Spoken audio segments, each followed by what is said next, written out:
One little woman. I have Wemaka. I have Buifoma. I've been a Canada boy. I look on a ban about Alberta and Western Canada. If I no boy when I was online, a bear, I know my kind of blue marker, I've had a little good when I was all. Then, yeah, and you know, hope you home. And I had no stable a kid mom. Now for Greg, when I have on the internet business, and you would be there. On and you can come by high bidderia. On I would run you can now one nothing can that I might get on. Nihi business I bidder, and I got nearby Chariga. I get many business from anywhere in your land. So we hand a mill for be. Each in my hand and me, I am going to get a Kuzuki Hagan. Then you got a car on a Gragini.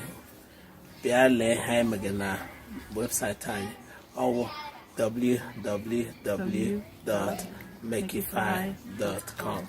When you are doing bye.